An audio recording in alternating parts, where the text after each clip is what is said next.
when she arrived at the vet and he opened her up, she had 10 dead babies inside of her. They were all dead. So her system was going to be poisoned and she would have died within 48 hours. But he was able to save her after a lot of money and a lot of professionalism. At the moment, right now, we need to do a new area and we don't have the money. I'm sorry.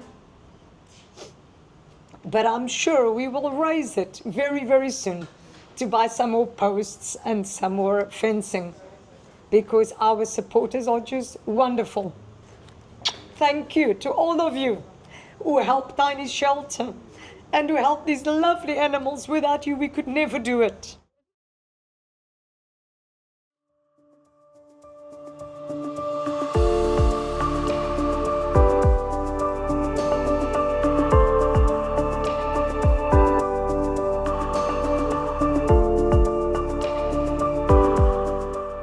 In the quiet rustic countryside near Albufeira stands the Tiny Shelter, a place of safety for the dogs in the Algarve that have been left behind.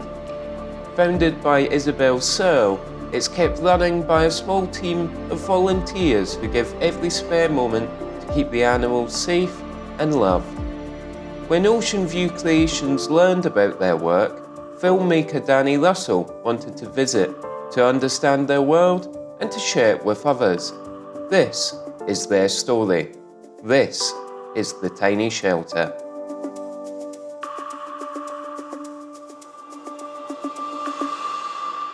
So here we are today with Isabel Searle, and we're at Tiny Shelter, a shelter in Algarve-based.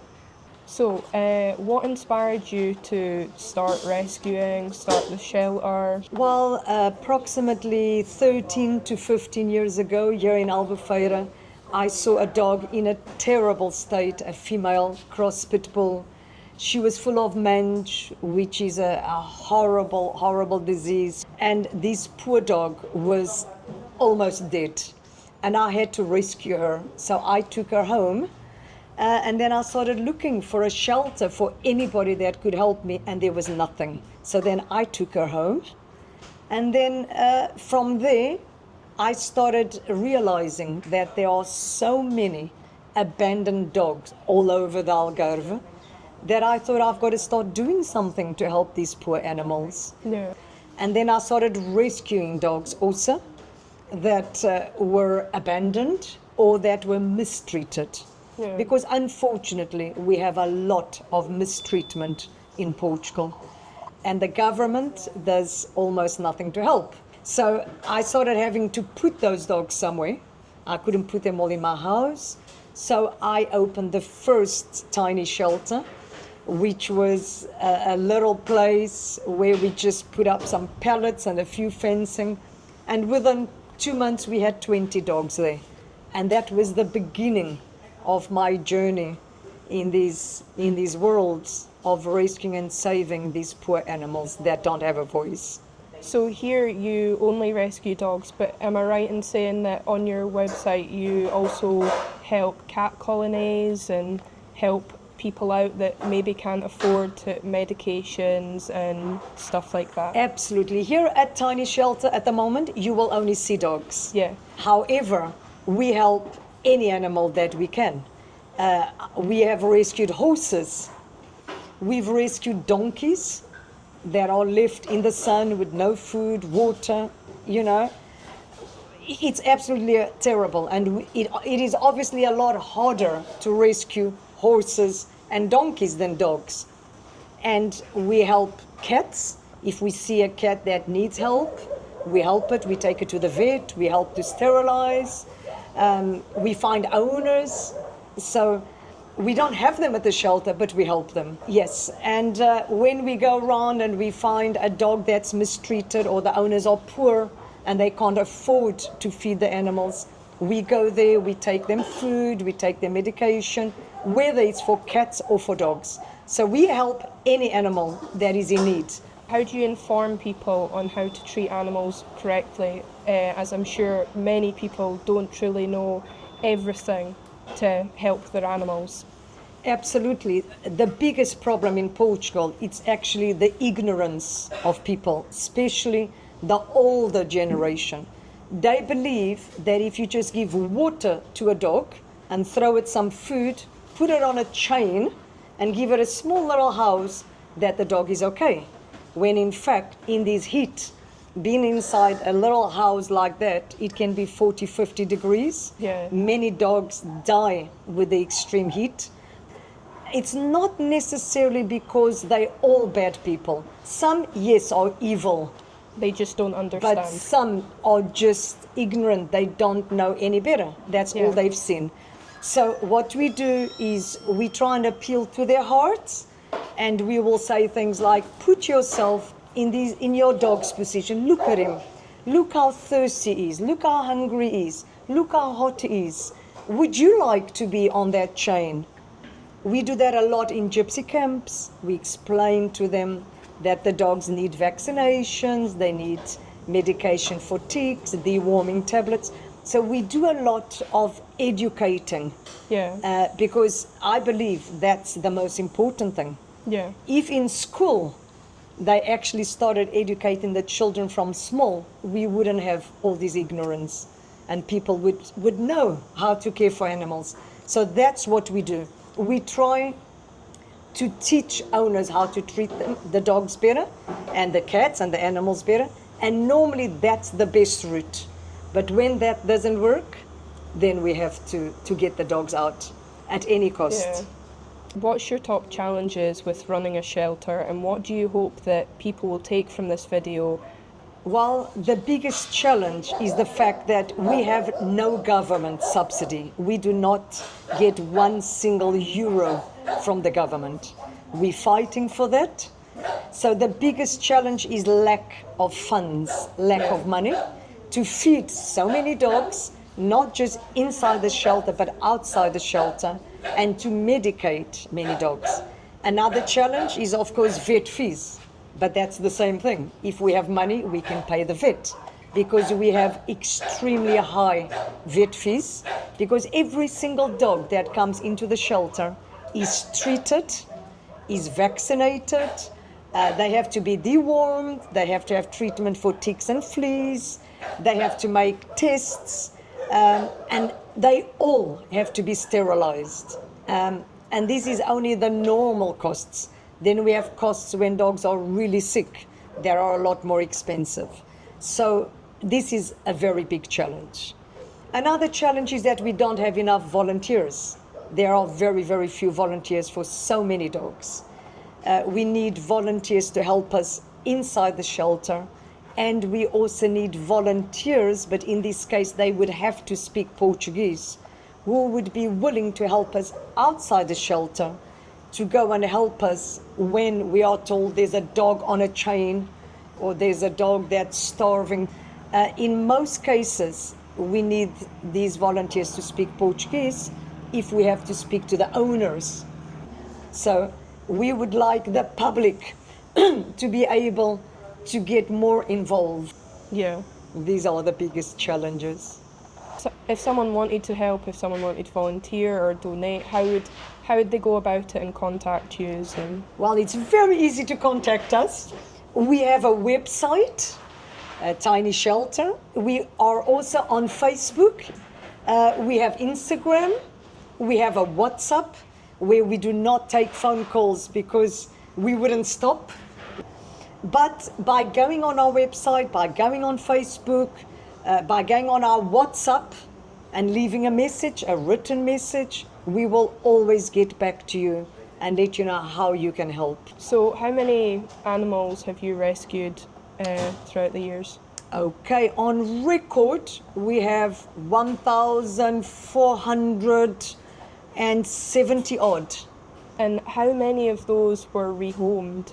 All of them. All of them. Except the ones that are at the shelter now, which are between 80 and 90. Some dogs wait 2 years, 3 years. We have a few dogs at the shelter right now that have been waiting for 4 years to be rehomed. Beautiful, beautiful, lovely dogs. They just unlucky.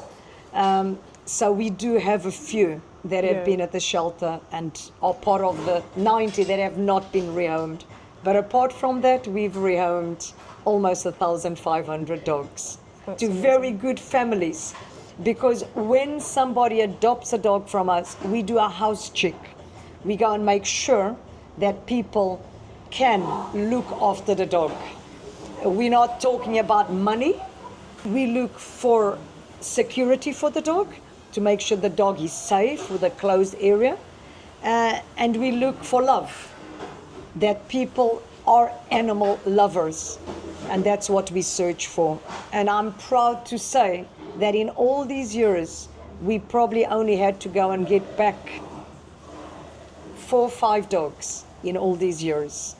And is there do you have a most memorable adoption, or a most memorable saved animal that you have? We have many. I can tell you of one who's still at the shelter. Her name is Safira. Safira is a beautiful, beautiful dog. And she's been with us for about 4 years, maybe 5. And when I found Safira, she was abandoned behind a gypsy camp. And she was heavily pregnant. She couldn't walk because she had so many babies inside her. She was full of mange. And she had leish, which is a disease caused by the mosquito bite. She was a wreck. And I didn't think that she would survive. When she arrived at the vet and he opened her up, she had 10 dead babies inside of her. They were all dead. So her system was going to be poisoned and she would have died within 48 hours.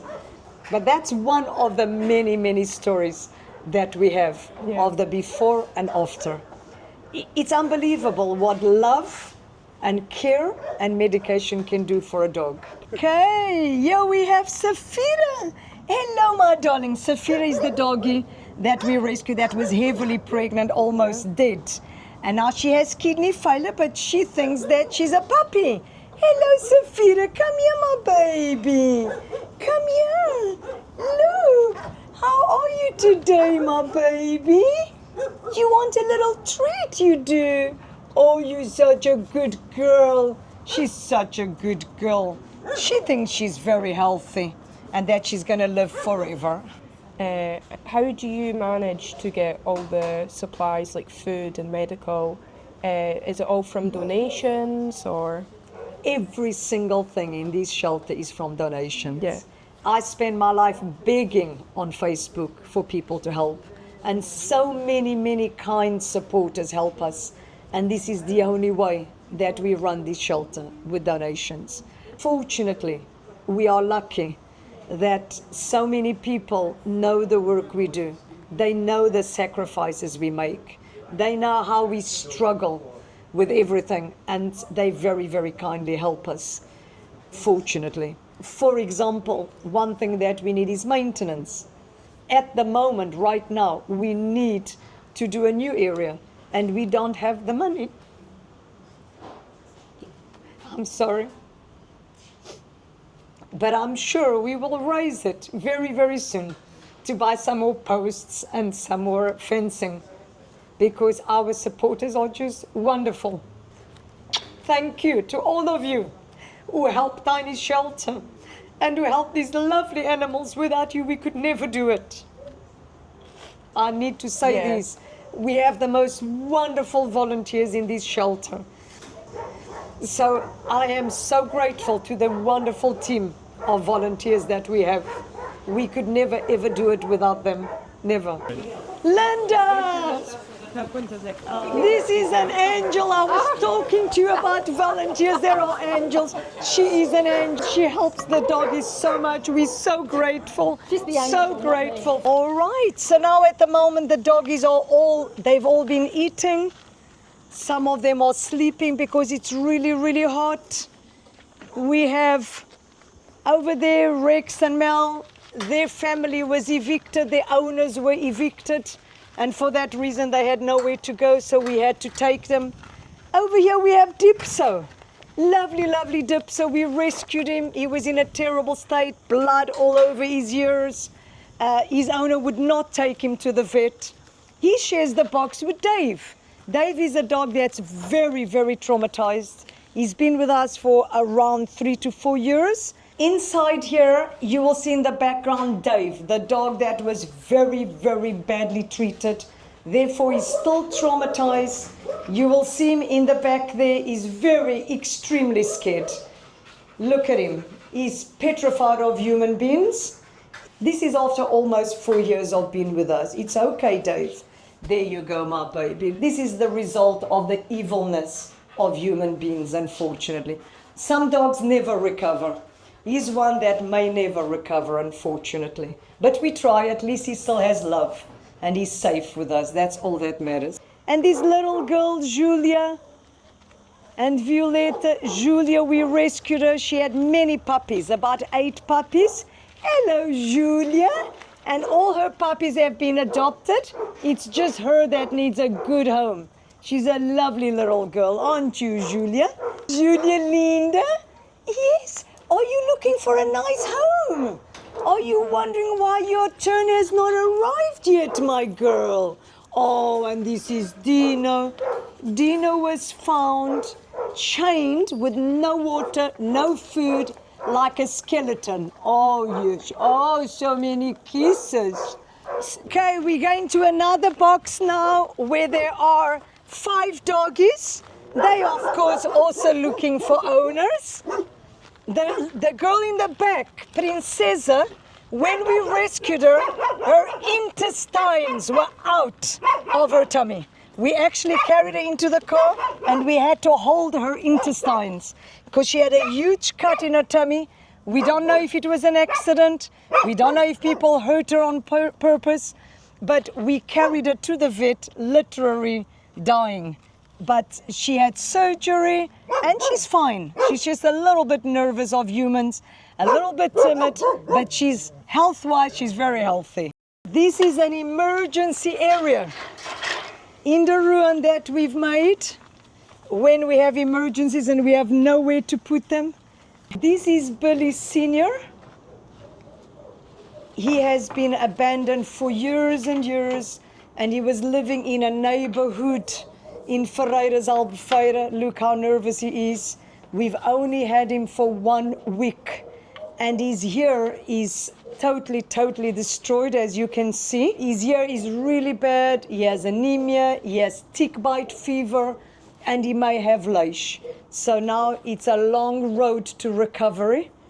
People were giving him food and water, but of course with no medical treatment, he ended up like this. He's an old boy, very nervous, but very gentle. And hopefully in 3 months' time, when you see him, you will not recognize him. He will be a different doggy. Okay, Danny. So hopefully this ruin one day will look a little bit better than it does today. But what is important is that at least we've got an extra space for emergency dogs. When dogs come into Tiny Shelter, they always go into a quarantine area. They have to be isolated because they could be carrying a virus. Virus like parvovirus, for example, hepatitis, are deadly. 50% of the dogs will die. So until they get vaccinated, they've got to be isolated for 2 weeks. After 2 weeks, if they show no symptoms, then we start the vaccination process. So the first 2 weeks, we really have to be very careful to make sure that we keep the other dogs safe and these dogs. And of course, all the people that visit the shelter, when they come in and out, they have to disinfect their feet and their hands so that if they're carrying a virus, hopefully that will offer some protection because it's pure bleach.